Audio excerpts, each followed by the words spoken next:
Hello एमर्स, एक बार पुनः हम लोग आ गए हैं अपने लेक्चर एंड टॉपिक को आगे बढ़ाने के लिए। तो जैसा कि आप सभी लोग जानते हैं, हम लोग पढ़ रहे हैं आईयूपीएससी। और आईयूपीएससी में हम लोगों ने इसके पहले वाले लेक्चर में किसके बारे में बात किया था? सेकेंडरी प्रीफिक्स के बारे में बात किया था, थोड़ा बहुत आइडिया लिया था। ठीक है, थोड़ा बहुत क्या, इस पर क्वेश्चन भी किए थे। अब थोड़ा सा उसी को और ब्रॉड करेंगे। एक्चुअल में सेकेंडरी प्रीफिक्स किसके बारे में बात करता है, ये बात आपको पता होगी। वो बात करता है सब्स्टिट्यूएंट के बारे में। सब्स्टिट्यूएंट, ठीक है, सब्स्टिट्यूएंट के बारे में बात करता है। जबकि प्राइमरी प्रीफिक्स किसके बारे में बात करता है कि जो चैन है, जो पेरेंट कार्बन चैन है, सीधा सीधा पीसीसी लिखते हैं हम लोग इसको। तो जो पीसीसी है वो क्लोज है यानी बंद है कि ओपन है यानी खुली हुई है। ओके, जबकि वर्ड रूट जिसे हम क्या बोलते हैं, मूल शब्द, ठीक है ना, या व्युत्पन्न बोल सकते हैं, ये एक्चुअल में पीसीसी के नंबर ऑफ कार्बन आइटम के बारे में बताता है। क्योंकि प्राइमरी सफिक्स की अगर हम बात करें तो प्राइमरी सफिक्स एक्चुअल में किसके बारे में आइडिया देता है, तो बॉन्ड के बारे में आइडिया देता है, बंध के बारे में आइडिया देता है। किसके किसके बीच में? कार्बन एंड कार्बन के बीच में। ठीक है, और सेकेंडरी सफिक्स किसके बारे में बात करता है, तो वो बात करता है फंक्शनल ग्रुप। फंक्शनल ग्रुप यानी क्रियात्मक समूह के बारे में। ये जितनी बार मैं आऊँगा, जितने लेक्चर इसके लेके आऊँगा, उन सब में ये बातें मैं बार बार लिख रहा हूँ। और मैं आपसे भी यही चाहूँगा कि आप भी इसे याद रखें। ठीक है, तो हम इसके पहले सब्स्टिट्यूएंट के बारे में आइडिया ले रहे थे और बात कर रहे थे कि सब्स्टिट्यूएंट मतलब छूटे हुए कार्बन की बात हो रही है। ठीक है ना, सेकेंडरी सफिक्स किसके बारे में आइडिया देता है? छूटे हुए कार्बन के बारे में। लेकिन केवल छूटे हुए कार्बन ही सेकेंडरी सफिक्स के अंदर नहीं आते हैं, केवल छूटे हुए कार्बन ही सब्स्टिट्यूएंट नहीं कहलाते हैं। इसके अलावा भी कई सारे ग्रुप होते हैं जो एज अ सब्स्टिट्यूएंट काम करते हैं। यानी अगर आपके पीसीसी में वो ग्रुप लगा हुआ है तो आप क्या समझेंगे? आप ये समझेंगे कि वो भी एज अ सब्स्टिट्यूएंट काम करेंगे और उनका भी नाम हम कहाँ रखेंगे? आगे। कहाँ पे? सेकेंडरी प्रीफिक्स के जगह पे। कैसे? थोड़ा ध्यान से समझिएगा कौन कौन से आएंगे। तो जो आप अभी तक छूटे हुए कार्बन की बात कर रहे हो, है ना, छूटे हुए कार्बन, एक्चुअल में वो जो है ना, उसे हम लोग बोलते हैं एल्किल ग्रुप। कौन सा ग्रुप बोलते हैं? Alkyl group. वो अपने आप में एल्किल ग्रुप है, इसको याद रखेंगे, वो एल्किल ग्रुप है। और उसे हम एक्चुअल में बार बार रिप्रेजेंट कर रहे हैं आर से। वो एक्चुअल में आपको जहां भी दिखेगा, जैसे ऐसे नजर आ गया, आप आगे देखिएगा, मान लीजिए आपको ऐसा कुछ देखते हुए नजर आएगा, मतलब ऐसा हुआ लिखा नजर आएगा, तो इसका मतलब ये CHO जो कि एक फंक्शनल ग्रुप है, इसे हम आगे देखेंगे एल्डिहाइड कहलाता है। और ये जो आर दिख रहा है, आर का मतलब क्या हो गया?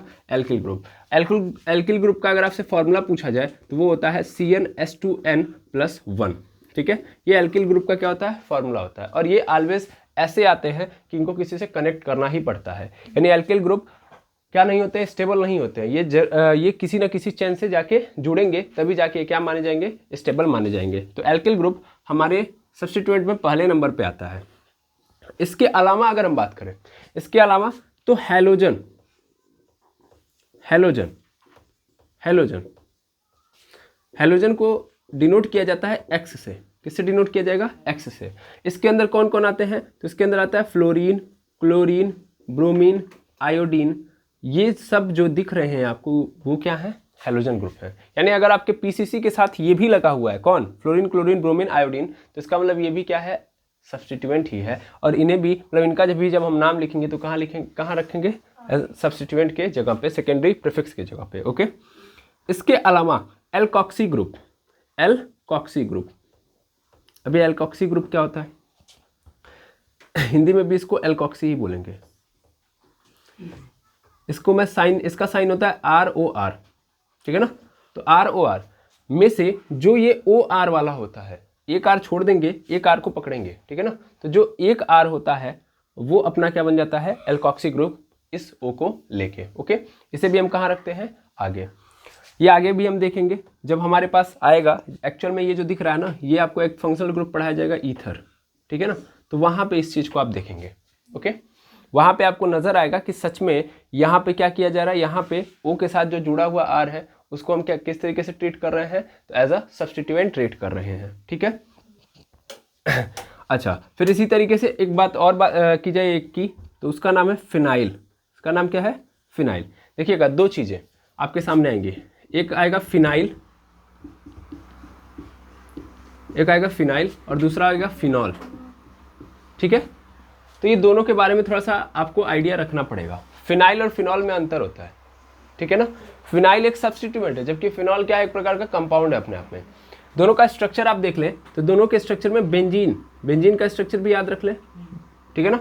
हेक्सागोनल स्ट्रक्चर होता है, ये यहाँ पे डबल बॉन्ड, फिर एक स्थान छोड़ दीजिए, फिर डबल बॉन्ड लगा दीजिए, फिर एक स्थान छोड़ दीजिए, फिर डबल बॉन्ड। आप इसको चाहे तो जैसे भी बना सकते हैं, मतलब बेंजीन बनाने का कोई वो एप्रोप्रिएट कोई फिक्स रूल नहीं है।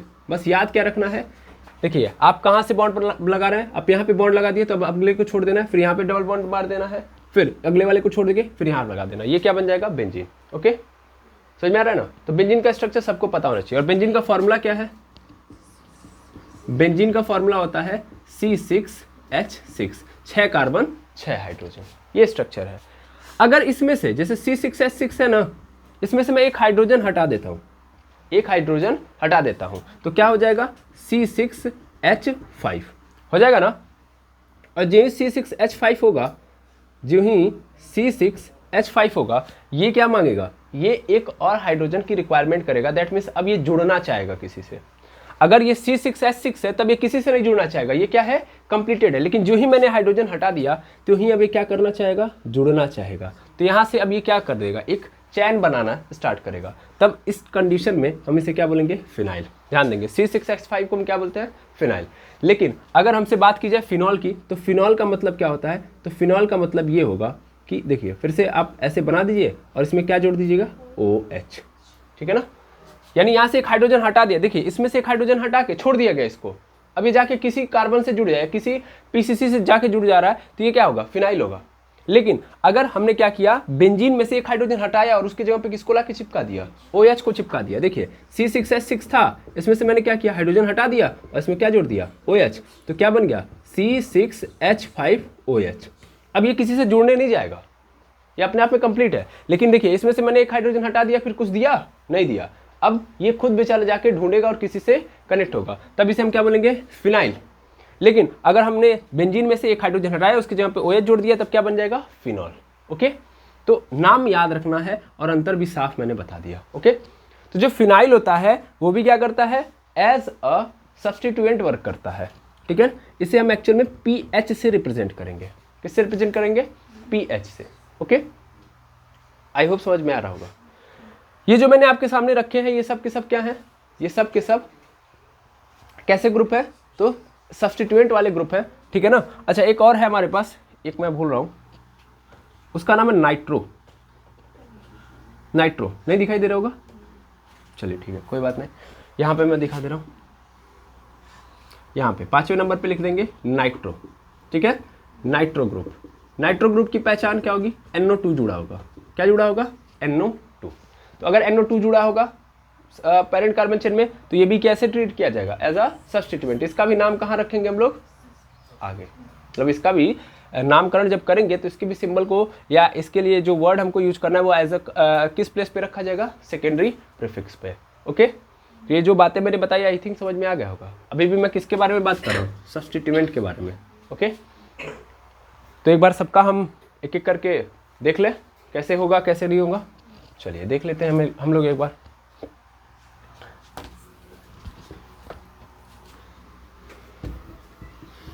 एक बार अगेन मैं क्लियर कर देता हूँ सब्स्टिट्यूएंट को, यहाँ पे लिख देता हूँ साफ साफ, ताकि आपको दिक्कत नहीं होनी चाहिए। नोट करते रहेंगे और देखते रहेंगे। सबसे पहले मैंने बात की थी एल्किल ग्रुप की, ठीक है ना। इसके लिए हम लोग R यूज करते हैं, ठीक, फार्मूला बता ही दिया मैंने। फिर दूसरे ग्रुप मैंने लिया था हैलोजन। हैलोजन यानी 17वें ग्रुप की बात होती है, X से रिप्रेजेंट किया जाता है। X मतलब fluorine, chlorine, bromine and iodine. इसके बारे में एक बात याद रखिएगा, अगर फ्लोरीन जुड़ा हुआ है तो हम क्या लिखेंगे, फ्लोरो। क्या लिख देंगे, फ्लोरो। ठीक है, क्लोरीन जुड़ा हुआ है तो हम क्या लिख देंगे, क्लोरो। ठीक है ना, क्लोरो। ब्रोमीन जुड़ गया है तो हम क्या ऐड करेंगे, ब्रोमो।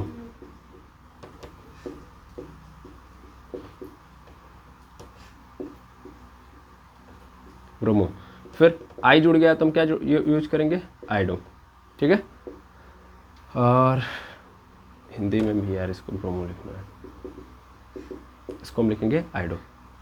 ठीक है, आया समझ में। अच्छा इसके अलावा तीसरे नंबर पे हम पहुंचेंगे। तीसरे नंबर पे हमारे पास क्या है, तीसरे नंबर पे क्या था, मैंने लिया था एक्चुअल में एल्कॉक्सी को लिया था। तो एल्कॉक्सी तो हम उसी में देख लेंगे, इसलिए मैं इसको यहाँ से हटा दे रहा हूँ। ठीक है, इसीलिए मैं यहाँ से आ रहा हूँ डायरेक्ट फिनाइल पे। ठीक है, तो फिनाइल के लिए स्पेशली फिनाइल ही डाल देते हैं। फिनाइल के लिए हम स्पेशली क्या डाल देंगे, फिनाइल। उसमें कुछ नाम वाम नहीं अलग करते हैं, ठीक है ना। पीएच ऐसे जुड़ा होगा कहीं पे तो आप क्या समझ लेंगे, C6H5 की बात हो रही है ना। और इसके लिए हम सीधा सीधा क्या लिख देंगे, फिनाइल। फिर उसके साथ साथ अगर कहीं NO2 जुड़ गया तो सीधा सीधा हम क्या लिख देंगे, नाइट्रो। ठीक है, क्या जोड़ देंगे, नाइट्रो। ये सब याद हो गया। अब चलिए देखिएगा स्ट्रक्चर या इस पे बेस्ड क्वेश्चन कैसे आएंगे। जैसे मान लीजिए आपके पास चैन है, ठीक,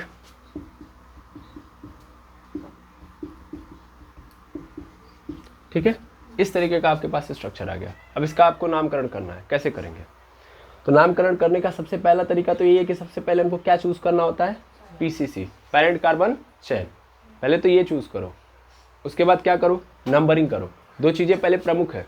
पहली चीज ऑलवेज PCC सेलेक्ट करना होता है। नामकरण करने में सबसे पहली बात याद रखनी है, सेलेक्ट PCC। PCC मतलब full form parent carbon chain. Parent carbon chain choose करो, ओके। उसके बाद दूसरे नंबर पे क्या करना होता है, नंबरिंग। क्या करना होता है, नंबरिंग। तो ये दो काम बड़े इंपॉर्टेंट हैं, तब जाके आप नाम लिख पाओगे। अब PCC सेलेक्ट करने का मतलब क्या, सर PCC जो सबसे लंबी चैन होगी वही हमारी क्या होगी, PCC होगी। सबसे लंबी चैन इसमें कौन सी बन सकती है, सीधी वाली कि ऐसे नीचे आ जाए तो हो जाएगी, सीधी वाली ही ले जाओ या ऐसे आओ तो भी बात वही बनेगी, है ना। ठीक है, ठीक है। अब प्रश्न है कि मैं ऐसे भी चूज कर सकता था, ऐसे भी चूज कर सकता था। तो अभी दो ऑप्शन है, दोनों में से मैं किसी एक को ले सकता था। समझना मेरी बात ध्यान से भाई, मैं ऐसे भी ले सकता था, ऐसे भी ले सकता था। मैंने ये चूज किया। अगर मैं ये चाहता, ये टेढ़ा वाला चाहता तो नहीं ले सकता था, ले सकता था। लेकिन अब यहाँ पे हमको कुछ बातों को ध्यान में रखते हुए काम करना पड़ेगा, ठीक है। PCC सेलेक्ट कर रहे हो तो ये भी बात ध्यान में रखनी पड़ेगी कि अगर मान लो दो ऑप्शन है तुम्हारे पास और वो ऑप्शन में जहां पे तुमको कौन मिल जा रहा है, सब्स्टिट्यूएंट तुम्हारा उस PCC से डायरेक्ट कनेक्टेड है, उसी PCC को तुम्हें सेलेक्ट करना चाहिए। जैसे अगर मैं इसको ना चूज करता, ध्यान देना, इसको ना चूज करता, इसको चूज कर लेता, ठीक है। तो अब ध्यान से देखो, इसमें क्या होता है कि यहां से एक सब्स्टिट्यूएंट निकला है और इस सब्स्टिट्यूएंट के अंदर भी एक सब्स्टिट्यूएंट आ गया। दिख रहा है कि नहीं दिख रहा है भाई, ये छूट गया ना, चैन से बाहर हो गया। और ये चैन से बाहर हुआ तो जो ये चैन से बाहर हुआ उससे भी ये वाला भी चैन से बाहर हो गया, नहीं उसके चैन में से ये वाला भी बाहर है, यानी यहाँ पे डबल सब्स्टिट्यूएंट आ गया, सब्स्टिट्यूएंट के अंदर भी सब्स्टिट्यूएंट। तो हम ज्यादातर प्रयास ये करेंगे कि ऐसे को PCC अपना सेलेक्ट करेंगे जो हमारे लिए सिंपल काम करता है, सब्स्टिट्यूएंट के अंदर सब्स्टिट्यूएंट ना आ पाए, प्रयास यही करेंगे। अब जब अंततः नहीं आएगा, मतलब नहीं हो पाएगा, तब तो हमको आता है, मतलब उसके लिए भी रास्ता है हमारे पास कि सब्स्टिट्यूएंट के अंदर भी सब्स्टिट्यूएंट आएगा तो कैसे नाम लिखना है। लेकिन फिलहाल में हम कैसे सेलेक्ट करेंगे, तो ऐसे सेलेक्ट करेंगे कि जिसमें सब्स्टिट्यूएंट के अंदर सब्स्टिट्यूएंट ना आए, तो ये वाला ज़्यादा बेहतर नहीं होगा, ठीक है ना, ओके। ये वाला ही बेहतर होगा, ये वाला बेहतर नहीं होगा, ये वाला बेहतर होगा, पहली बात। दूसरी बात, हमको एक और काम करना पड़ता। अगर हम सेलेक्ट ही कर रहे थे तो चैन बना रहे थे तो इधर से बना रहे थे ना, इधर से हम क्लोरीन को ध्यान में रख रहे थे। लेकिन हमेशा याद रखेंगे कि कभी भी जैसे हैलोजन की बात आएगी तो हैलोजन जब भी आएंगे तो याद रखेंगे इनमें नाम पे पूरा फोकस करना है। IPSC जब भी नामकरण करवाती है IPSC का, तो नाम पे अल्फाबेटिकल ऑर्डर पे ज़्यादा ख्याल रखती है। देखिए फ्लोरीन F से स्टार्ट होता है, क्लोरीन C से स्टार्ट होता है, ब्रोमीन B से स्टार्ट होता है और आयोडो I से स्टार्ट हो रहा है। अगर क्रम देखा जाए तो सबसे पहले किसका आएगा, ब्रोमो का आएगा, है ना। B के बाद फिर कौन आएगा, C के बाद फिर कौन आएगा, F, और F के बाद कौन आना चाहिए, I। अगर चारों एक साथ आ गए तो हम किसको ज़्यादा प्रीफर करेंगे, मतलब किसको पहले प्रीफर करेंगे, ब्रोमो को, फिर क्लोरो को, फिर फ्लोरीन को और फिर आयोडो को। क्लियर है ना, इस बात को याद रखिएगा। तो इसीलिए चैन इधर से बनाया जाए क्योंकि ब्रोमीन इधर से पहले मिल जाएगा। चलिए अब सेलेक्ट कर लिया PCC, सीधी बात, ठीक है ना, कारण समझ में आ गया क्यों मैंने ऐसे लिया। अच्छा अब दूसरी काम करेंगे, दूसरा काम क्या, नंबरिंग। नंबरिंग किधर से करेंगे, तो नंबरिंग का सबसे पहला तरीका यही होता है सर कि नंबरिंग उधर से करो जिधर से छूटे हुए जो ग्रुप हैं वो पहले आ जाए। अब छूटा हुआ ग्रुप इधर से अगर मैं देखूं तो कितने पे आ रहा है, 1 2 3 4 पे आ रहा है, ओके। और इधर से देखा जाए तो 1 2 पे, तो मैं किधर से करूंगा, इधर से ही करूंगा, 1 2 3 4 5 6 7 8, ओके। अच्छा एक चीज, दूसरी चीज अगर मान लो ये ब्रोमीन भी उसी पोजीशन पे आता है जिस पोजीशन पे क्लोरीन आया, मतलब क्लोरीन को कुछ सेकंड के लिए हटा देता हूँ मैं यहाँ से और यहाँ पे लाके मैंने क्लोरीन को रख दिया। ओके, दोनों की सेम पोजीशन कर दी, इधर से भी 2 पे क्लोरीन मिल रहा है, इधर से 2 पे ब्रोमीन मिल रहा है, तब किधर से करें? तब किधर से करें? तब जिधर से कौन मिल रहा है? ब्रोमीन। जब 2 ग्रुप सेम पोजीशन पे आ जाते हैं और नंबरिंग करने में कंफ्यूजन हो किधर से करें किधर, तो हम अल्फाबेटिकल ऑर्डर पे जाते हैं। अल्फाबेटिकल ऑर्डर में जो पहले आता है ABC में, उसकी ओर से हम करते हैं। लेकिन ये दोनों खेल में, ब्रोमीन और क्लोरीन के खेल में, हम इसको नेग्लेक्ट कर रहे हैं। समझ में आ रहा है ना? हम इसको तो भूल ही जा रहे हैं ना, हम केवल ब्रोमीन और क्लोरीन पे काम कर रहे हैं, इसको हम ध्यान नहीं दे रहे हैं। अब इसी को हम ध्यान दिलवाने के लिए एक बात आपको समझा रहे हैं। जैसे मान लीजिए यहाँ पे अगर हम देखें तो 1 2 3 4 5, ध्यान देना 2 और 5, अगर मैं इधर से करूँ तो 2,5 पे आएगा, इधर से करूँ मैं तो 1 2 3 4, तो इधर से कितने पे आएगा? 2,4 पे। ओके, ध्यान देना, इधर से 2,5, इधर से 2,5, इधर से 2,4, ये कहानी बन रही है। भूल जाओ यहाँ पे क्लोरीन है, ब्रोमीन को हटा दिया, यहाँ पे भी क्या डाल दिया? क्लोरीन। थोड़ा ध्यान से समझना, सिचुएशन अब सेम बना दी। अब किधर से करोगे? अब किधर से करोगे? यही कंडीशन पैदा करते हैं। देखिए इधर से आ रहे हैं तो 2,5 पे मिल रहा है दोनों, इधर से कर रहे हैं तो 2,4 पे हो रहा है ना। तो जिधर से, मतलब ये 2,5 है तो दोनों को जोड़ दो तो 2 5 कितना आ जाएगा? 7, और इसको जोड़ दो तो 2 और 4 कितना आ जाएगा? 6। किधर सबसे कम मिल रहा है? 6 वाला। इसी को बोलते हैं लोवेस्ट सम रूल, ठीक है ना? लोवेस्ट सम रूल इसको बोला जाता है। अगर कई सारे सब्स्टिट्यूएंट है, कई सारे ग्रुप हैं, ओके, अगर आप ऐड कर रहे हो, मतलब उनका पोजीशन आपको क्लियर रखना है, तो आप सबके पोजीशन के नंबर को रख लेंगे जिधर से पहले आ रहा है। समझिएगा ध्यान से, क्योंकि आपके देखिए ये आप ना भी पढ़े तो भी काम चल जाएगा, इसकी ज़रूरत भी नहीं है पढ़ने की, बट ये आपके सामने जब रखा जाएगा तो आप कहेंगे सर ये क्या रूल था, आपने पढ़ा है नहीं, तो इसलिए मैं पढ़ा रहा हूँ। कई सारी चीज़ें एक ही एग्जाम्पल से क्लियर करना चाह रहा हूँ मैं, ठीक है।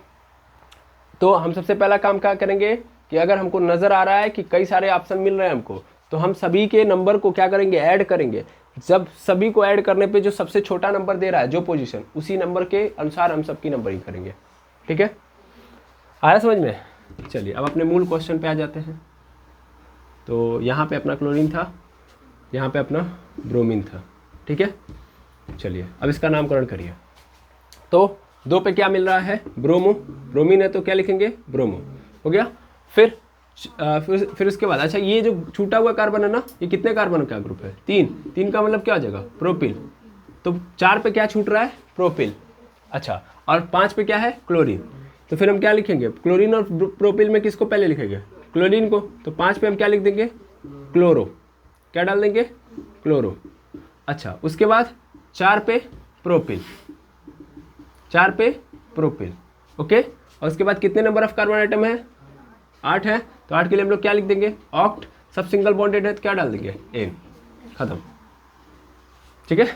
तो 2 bromo 5 chloro 4 propyl octane, okay. समझ में आ गया कैसे करना है? इसको आप नोट डाउन कर लेंगे। चलिए यहां तक हो गया। चलिए आगे बढ़ते हैं।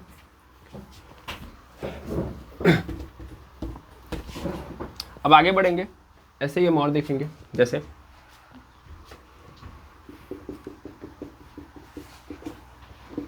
ठीक ऐसा कुछ है,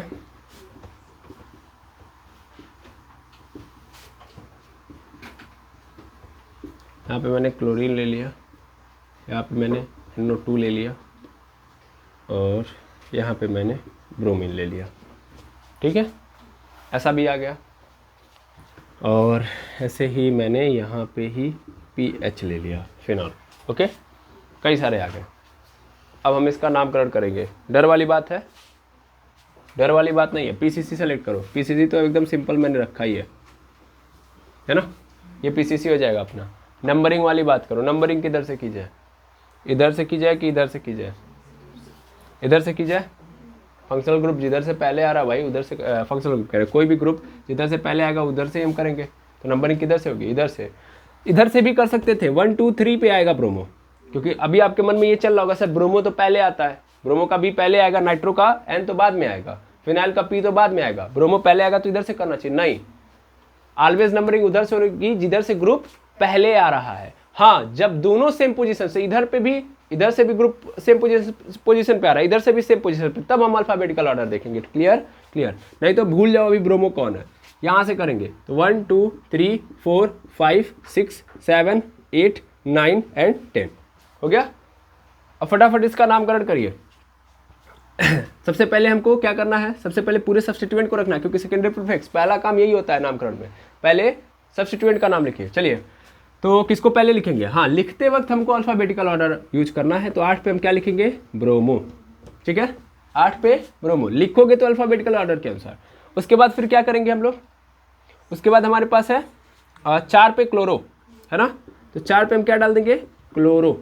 उसके बाद फिर 2 पे हमारे पास 2 लोग हैं, एक तो नाइट्रो है, दूसरा फिनाइल। तो एन और पी में कौन पहले आता है? एन आता है पहले, तो हम क्या लिख देंगे? नाइट्रो।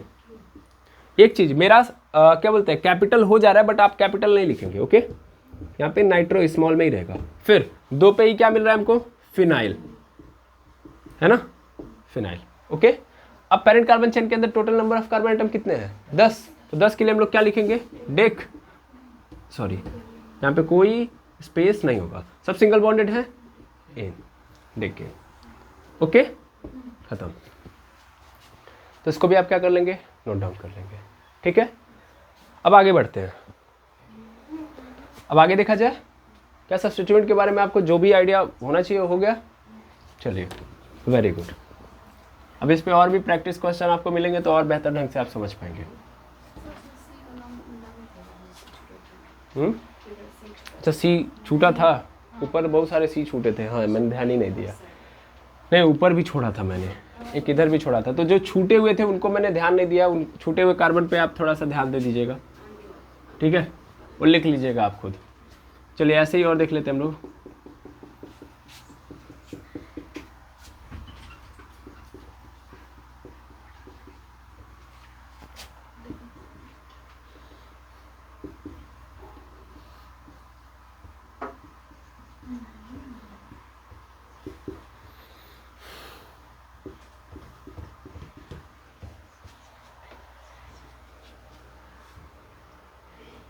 चलिए, इतना रहने देते हैं। ये वाला भी साधारण, एकदम साधारण है। उसको भी करके फिर थोड़ा सा नेक्स्ट चेंज करेंगे। इसका भी नामकरण करना है, कैसे करेंगे? पीसीसी सेलेक्ट करना है, कर लेंगे पीसीसी सेलेक्ट। सर यही वाला होगा, पीसीसी होगा ना?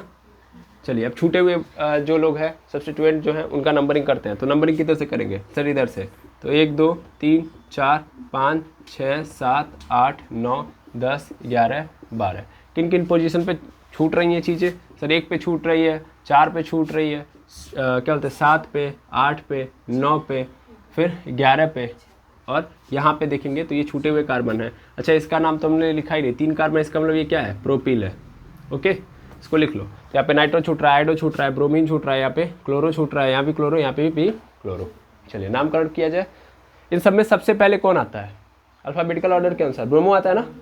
सब्स्टिट्यूएंट में सबसे पहले नंबर पे अगर कहीं भी ब्रोमीन दिख रहा है तो सबसे पहले ब्रोमीन को लिखेंगे। 8वें नंबर पे है तो 8वें पे हम लिख देंगे ब्रोमो। ओके, उसके बाद बी के बाद क्या आता है? सी, तो क्लोरो। अच्छा, क्लोरो तो कई जगह है ना, 11 पे भी है, 9 पे भी है, 7 पे भी है ना?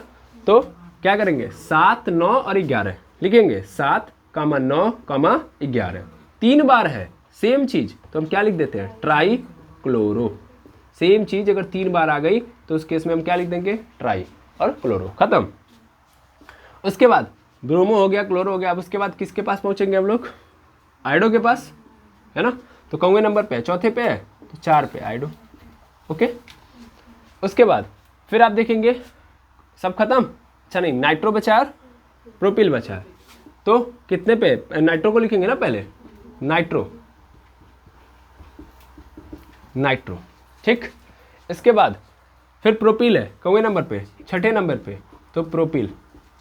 ओके, और total number of carbon atom कितने हैं? 12। 12 के लिए हम लोग क्या लिखते हैं? डो, डेक, और सब सिंगल बॉन्डेड है, एन।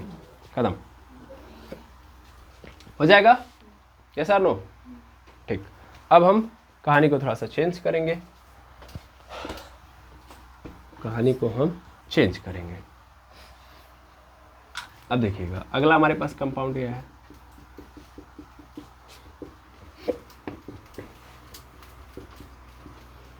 ठीक है,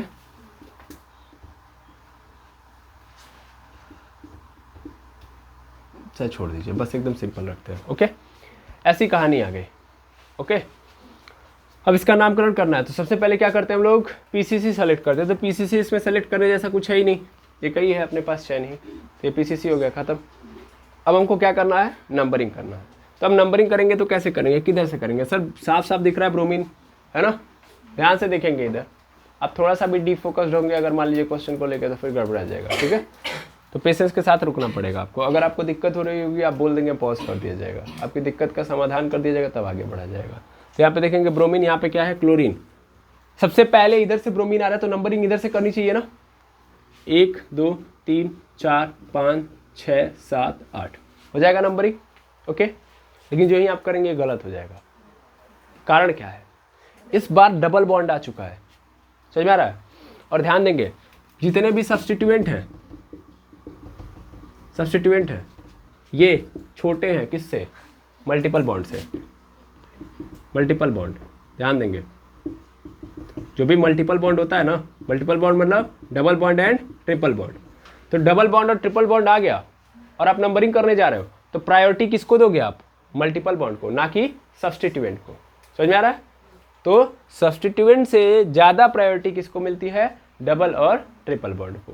ओके, तो अब हम जो ही देखेंगे कि अगर हमारे पीसीसी के अंदर डबल बॉन्ड आ गया, त्यों ही हम अपने फोकस को हटा देंगे सब्स्टिट्यूएंट से, हम पूरा फोकस किस पे करेंगे, मल्टीपल बॉन्ड पे, और नंबरिंग उधर से करेंगे जैसे मल्टीपल बॉन्ड हमारे पहले आए। ओके, ना कि सब्स्टिट्यूएंट। तो अगर मैं इधर से कर रहा हूं तो देखो 1 2 3 4 5 6वें नंबर पे डबल बॉन्ड आ रहा है, लेकिन अगर मैं इधर से करूंगा तो 1 2 3 4 5 6 7 8, तो देख रहे हैं दूसरे ही नंबर पे हमको मल्टीपल बॉन्ड मिल जा रहा है। तो किधर से करेंगे, इधर से, ना कि इधर से। समझ आ रहा ना, ऊपर वाला क्या है, गलत है, नीचे वाला क्या है, सही है। आई होप समझ गए होंगे आप। इस चीज़ को याद रख लीजिएगा कि मल्टीपल बॉन्ड से को ज़्यादा प्रायोरिटी मिलती है एज अ सब्स्टिट्यूएंट। ये प्रायोरिटी मैंने लिखी है, प्रायोरिटी मतलब समझते हैं ना, प्राथमिकता किसको दी जाएगी, किसको प्रथम माना जाएगा, तो मल्टीपल बॉन्ड को। ओके, अब नामकरण करिए, अब कोई दिक्कत नहीं होगी। तो सबसे पहले सब्स्टिट्यूएंट, तो 8 पे हमको मिल रहा है ब्रोमो, फटाफट लिख देंगे 8 पे ब्रोमो। उसके बाद फिर मिल रहा है हमको 3 पे क्लोरो, तो 3 पे क्लोरो, सॉरी 6 पे क्लोरो है, 6 पे क्लोरो। ठीक है, उसके बाद फिर और तो कोई नहीं मिल रहा है, नहीं। अब उसके बाद टोटल कितने नंबर ऑफ कार्बन आइटम है पीसीसी में, 8। तो 8 के लिए हम लोग क्या लिख देंगे, ऑक्ट। सब सिंगल बॉन्डेड है, नहीं सर, 2 पे क्या मिल रहा है, डबल बॉन्ड, तो यहाँ पे लगा देंगे 2। और डबल बॉन्ड के लिए हम लोग क्या यूज करते हैं, ईन, याद करिए। ट्रिपल बॉन्ड के लिए आइन, तो यहाँ पे 2 पे क्या लिख देंगे हम, ईन। और ये हो गया आपका नामकरण।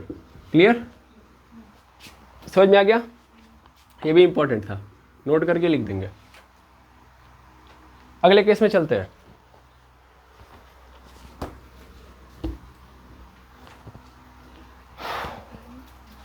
अगले केस में चलेंगे, देखेंगे यहाँ पे कार्बन, यहाँ पे कार्बन, यहाँ पे कार्बन, ऐसे चलने दीजिए। यहाँ पे डबल बॉन्ड और यहाँ पे भी डबल बॉन्ड, ठीक है। यहाँ पे Cl और यहाँ पे Br। ओके, किधर से गिनेंगे, चलो Cl को भी थोड़ा सा इधर कर देते हैं।